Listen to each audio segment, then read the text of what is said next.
Welcome to LTTV Weekly on location. If you see there, here at Oval Park, not by myself. We made it to episode 10, joined by my co-host, who is actually not that way. No, he is that way. Geordan Murphy, you're in this office here somewhere, I think. Yeah, hi.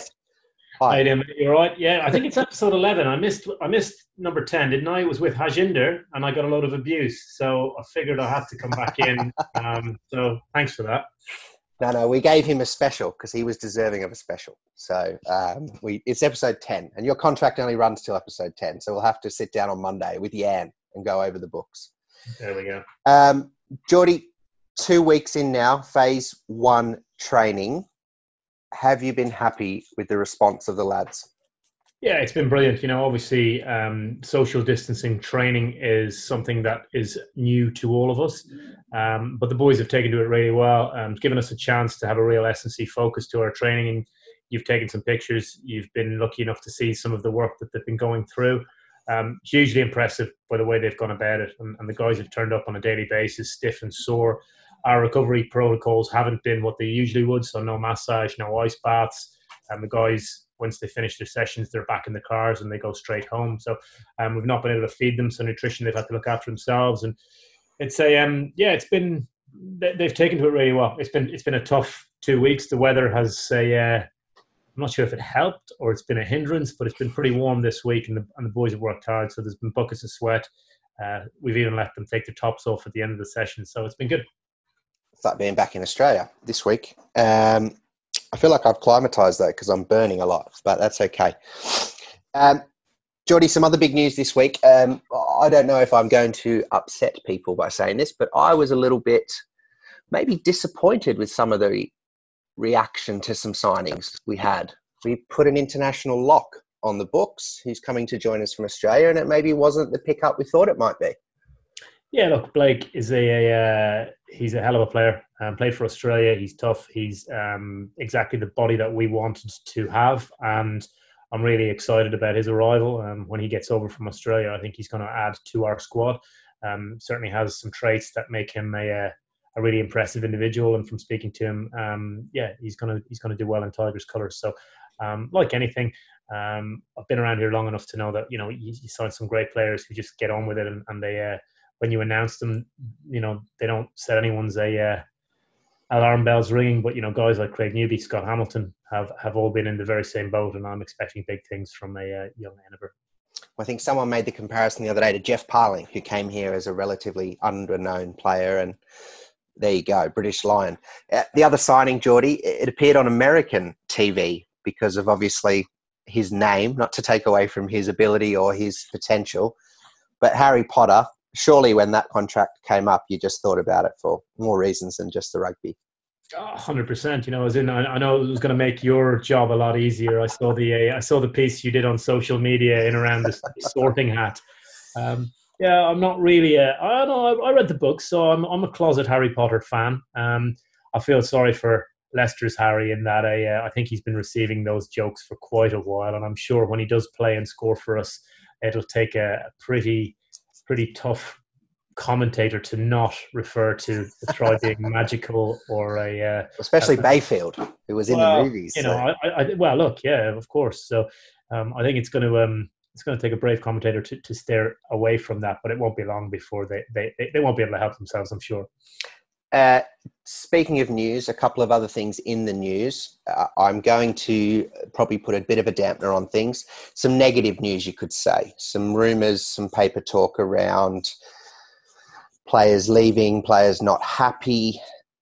Can you say anything? Are you allowed to say anything? Yeah, of course I can. Look, we've addressed it all along. We have rumours about us every week in the newspaper, and 99.9% of them are completely false.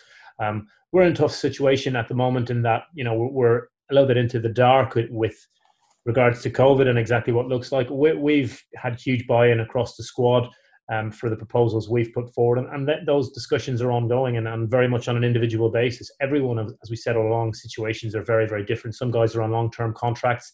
Some guys are on, yearly contracts. And as a result, everyone has to be happy with their situation. And that's where we've been really good, and we've been having some really constructive conversations with some of the squad. Everyone's pretty happy, and we will get it all ironed out and resolved and be able to announce it in the next couple of weeks.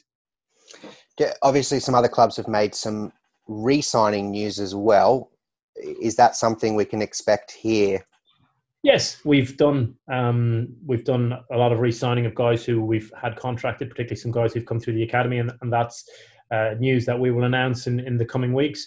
In light of where we are, and it's again, what's the official line that I gave you every other week? When we're ready, Sam, you'll be the first to know. Although I wasn't here last week, and then you announced 2 without me, so yeah, I'm really happy about that. True. That's why I've had to come back. That is very true. Well, Tom Young's the skipper. He spoke to the media this week regarding this matter. So for those who didn't catch it, this is what he had to say. It's a difficult one because we're back in, but we're still in groups of 10. So I'm in the morning, the other guys are in later on. So I don't actually cross past the sort of back 3 in some regards.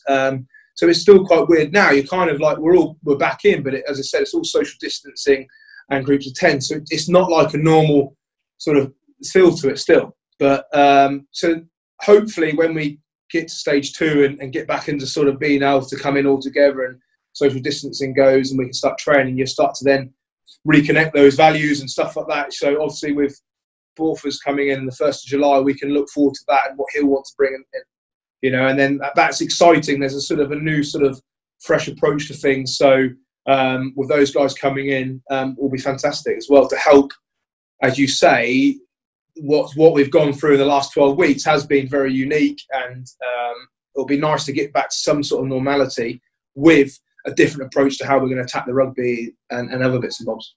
You lose bulk around your neck. It's the load through your Achilles and calves, scrummaging stuff like that. Those are very important to rebuild up nicely in the time we've got now, which we obviously are doing. I would say most guys not many put weight on. I'd say most guys kind of lose weight, but luckily, we can get in now and really start to hammer them. And some of those guys may not do so much running because they've lost X amount of weight. They need to stay in the gym a bit more and maybe do more weights, etc., etc. So everyone's come back in fairly good condition, to be honest, looking at the running and stuff like that. So, all in all, pretty good. I think guys, as I said earlier, I think we're so used to training that you kind of may have had 2 weeks off and then you're like, actually, I wouldn't mind doing some training again. And you'll either pick up different sessions on the internet or you've done it for so long, you know what to do, that you tend to tick over anyway. But it's more that sort of load sort of side of things where you're not running at high intensities for games, change directions, scrummaging load, and all those things, neck load, which you've got to build up again. And actually, even the things of even hitting the floor again, as simple as that.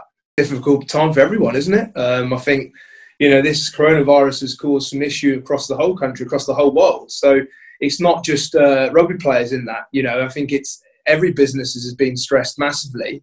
And look, I think the big thing is we want to help the club.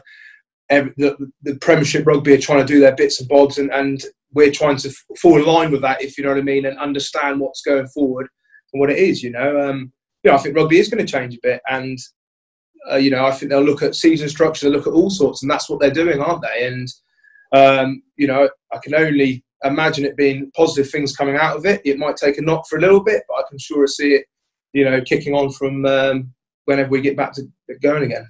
I think wage cuts is a very difficult one, isn't it? Because it comes to individuals and everyone's in a different circumstances. I alluded to a long time ago, 6 weeks, 7 weeks ago when I spoke about it. Look, and I think majority of it is all going the right direction. I think some guys have still got some questions, and as I said, it comes back to an individual thing. But we're back training, enjoying that, and trying to work hard as a group and get back to playing rugby again. I think it's a very difficult one for the club, isn't it? I think they're trying to get the club through a tough spot, like many businesses around the world and in the country are trying to get through a tough spot, and they're making some very tough decisions to do that. I wouldn't want to be in their shoes making those decisions, and look, as players, we are part of that, and the Leicester Tigers will go on, and we have to help it move forward as best we can.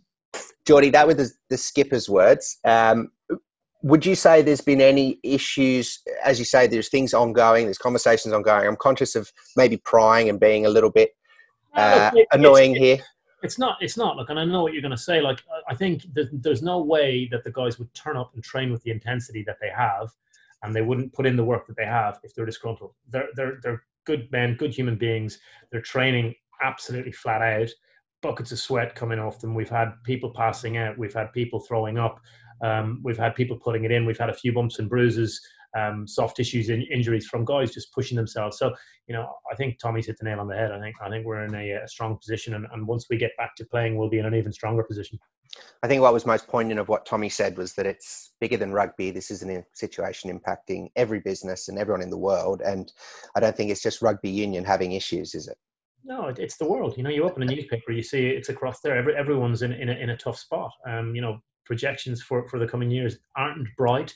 But here at Leicester Tigers, we're doing everything we can to ensure that the club is in a stronger position when we come out on the other side. We're blessed that we've got the best fans in the world, and I'm confident that they'll be the people who carry us through. Well, away from the negatives, young George Worth also spoke to the media this week. So here's a couple of things he had to say.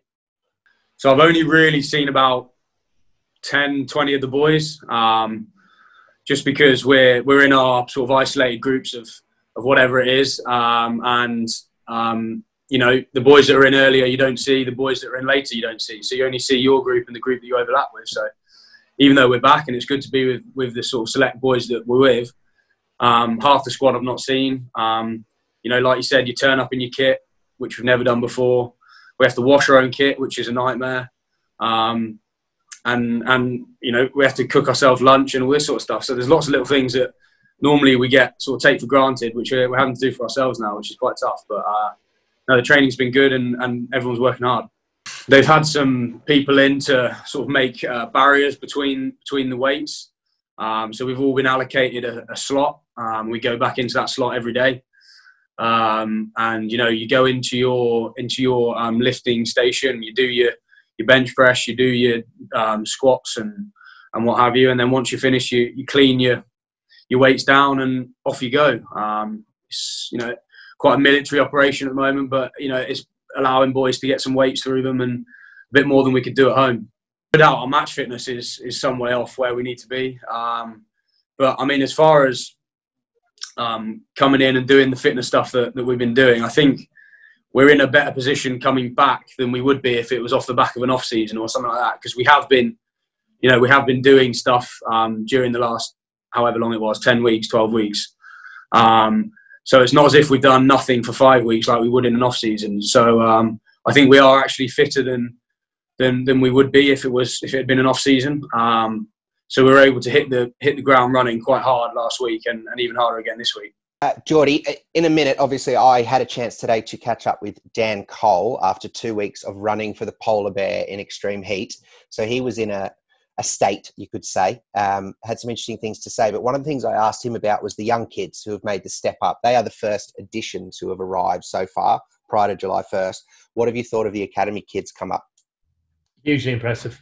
Some really great young men coming through. Again, you forget how young they are because they've applied themselves to training so well. I'm really excited about working with them. I think we've made, there's always tough decisions on who comes through in that group, and there's really, really valid candidates, but you want to choose a number of bodies that we can commit to and try and grow and develop. And I think those 6 guys coming up, it's certainly exciting for the club. They've been really, really impressive, the way they've trained, the way they've got stuck in. They haven't looked out of place. The future's bright for those guys. Obviously, next Wednesday, day 0, I'm going to call it. I'm going to try and coin a phrase, day 0 of the new look Leicester Tigers. This is your final interview as a head coach. From next Wednesday, you'll become the director of rugby. Look, Steve Borthwick obviously officially arrives next Wednesday. There's been no hiding from the fact that people have had conversations with him in different parts. What can people expect from Wednesday? Or is it actually just going to be a little bit of the date's here, but actually let's transition slowly? Look, we're all aware of the qualities that Steve is going to bring. We're very lucky we've got Aled Walters joining us as well. We'll have other coaches joining over the the subsequent weeks, Rob Taylor is signed, and he'll be on his way from Australia, and we'll have to stick him in quarantine for a couple of weeks. What Steve will bring to the squad is hugely exciting. What Alec will bring to the squad, what Rob will bring to the squad, it's exciting to what we've already got. It will add that extra spice and that extra meat to the dish, we're not expecting a silver bullet in anything. It's going to be a process, but it's certainly going to be a bright start, I think. And knowing Steve, he'll have some stuff up his sleeve to make it even more entertaining. In regards to coaches, obviously they'll come in when phase 2 commences. Is that correct? Yeah, so phase 2, we're expecting to start on the 6th of July. So from that point of view, we will be on the field. When stage 2 starts, the coaches will be on the field with the playing group. We will be able to, from Monday the 1st, have some meetings and have some catch-ups face-to-face, obviously socially distanced and in small groups and outside. But the weather this week has been conducive to some short, small meetings outside and help us, start planning. So from that point of view, we're hoping to get together a couple of times next week and put some solid plans in place and make sure we're ready to launch on the 6th when we get the green light. Obviously, Nephi and Geordie Tafu are back in the country in quarantine. I drove past Nephi's place the other day. He needs to sort his garden out quickly. That is in an absolute state. Kyle Brink in the country, I believe, but obviously not joining the club until Wednesday the 1st. Yeah, those guys are in quarantine at the moment, and they'll all once they've served their 2 weeks in quarantine, they'll be able to join up with the team. We've been trying to give them some bits and pieces to keep themselves fit and active whilst in quarantine in their gardens. And I haven't seen Neffy's garden, but I'll make sure that he gets on that. I'll make sure that he has to get his scissors and go out and cut it. That'll be his fitness session for next week. Give Steele a ring. Look at that. Look at that product placement. Give Steele a ring. A steel strimmer would be greatly appreciated. I don't know what any of those things are. Look, before you go, Geordie, I am going to share with people what Coley had to say today. And admittedly, you'll see within here that he was very unhappy to be kept out in the sun for a little bit longer. But when he's owed a favour, I made him cash in on that favour. So here's what Dan Cole had to say about the first 2 weeks of training. First few weeks. The first 2 weeks of training, they've been tough. I think we've been establishing what we want to be doing, how we want to be playing within the realms of being socially distanced. The training we're doing is it's tough. We're working hard, but I think we're seeing the benefit from the boys. It is we want to be playing. So we're looking at the rugby that's going on in the Super Rugby now at the minute, and we're building to play. Obviously, there's probably a bit of a pre-season vibe in the fact that the sun's out and we're not doing full-on rugby. We're sort of doing conditioning and some skills, which is what we can do at the minute. But the focus of the group is getting ready to play whenever we need to play. No, boys, when we're focused, when we're on the field, we're working hard. I say the sessions, we've only got a certain amount of time on the field, so the sessions are precise. And as soon as we step on the field, we're good to go. We're working hard. We're doing what we're told to do, and then we've obviously got to leave the area when we're done. So unless you do around for ages, but no, then we're out. So we're focused when we're here. We're training. We're fully focused on what we're doing. Yeah, the protocols are the protocols. I think they're sort of becoming second nature. You come in. You're distancing the car park, you're in your group, you keep distance from the people around you, you're constantly sort of washing your hands, wearing your face mask, making sure stuff's sanitised before and after the gym sessions. But that's sort of, it's become part of what we do, so it's not really a problem. We just do it, get on with it. It's built into the time we have in the gym and the sessions we do, so yeah, it's not a problem. Something to be considered, the return scrummaging. Obviously, you can't just go 8 on 8 straight away. You can, but you might be able to walk for a couple of weeks afterwards. So, that's obviously got to be integrated in. But I'm hoping the powers that be will have a protocol, return to 1-on-1s, 3-on-3s, 5-on-5s, 8-on-8s, building up to the first game, which is when we need to be ready for. Because obviously there are, risks and stuff associated with scrummaging that need to be as mitigated down as possible. And that's comes through practice and getting ready and being fit and getting your body right to play. I think they've been training well. From what you see them on the balcony, when we're in the gym, you sort of look out and see them training. They're working hard. They're doing the sessions. You hear the noise off them. So yeah, it's tough to pass comment because you're not out there with them doing it. But I think guys are, everyone. It gives the impression they're working hard, anyways.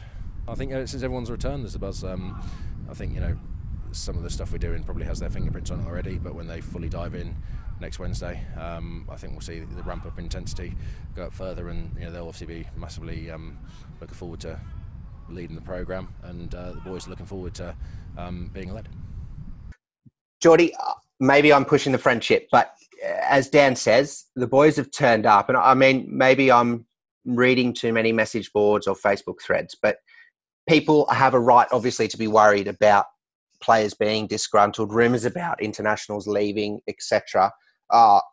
Maybe there's no question in it, but from your point of view, you must be a little bit sick and tired of having to deal with that when you're back training. 100%. Look, as I said earlier, and as Coley said, guys don't turn up and train with the intensity that they have if they're that disgruntled. Sure, as I said earlier, everyone's in a different position, and wage reductions are never easy to pallet, but you physically can't front up if you're that annoyed. So from that point of view, look, we'll get through it, and the guys, as long as they keep working as hard as they are on the field, will be spot on. Well, finally, Geordie, head coaching days coming to an end. Biggest learnings? Oh, look, it's been a really tough couple of years for me personally. I guess delegation was never one of my greatest strengths, and it certainly felt that I've tried to do a lot of things, and there's been a lot of things on my plate and a lot of plates spinning. So excited that we can share that load with some more bodies, and really focus on getting Leicester Tigers back up and running.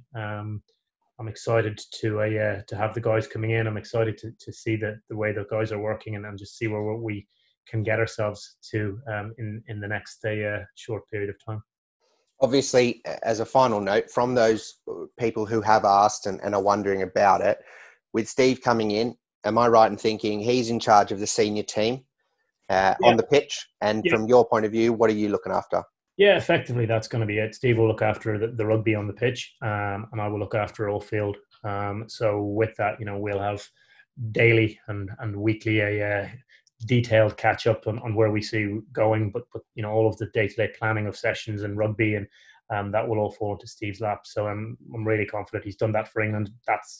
He excels in that area, and everyone who's worked with him says that. And from the limited meetings we've had, it's hugely impressive the way he operates, and from that point of view, it'll make the team stronger. Well, next week, if you happen to negotiate a contract with me for another bunch of episodes with Jan, assuming Jan's probably busy enough as it is, but next week I won't drop you, but I will, for those at home wondering, have Matt Scott with us, which is exciting, the new Scotland international to join us, or not new international, but new Tiger, and quite possibly some with Steve Borthwick as well. So I won't drop you straight away. We'll see how we go with you. Guys, 2 weeks. I think my fee's going to go up now that my title's changed as well. Sorry, Sammy. You're going to owe me an extra beer. Yes, I don't pay in money because, no, that's going all elsewhere at the moment. But anyway, Geordie, I appreciate your time. 2 weeks in, and I will see you in about 5 minutes from a 2 metre distance across the office. Cheers, mate. Cheers, Geordie.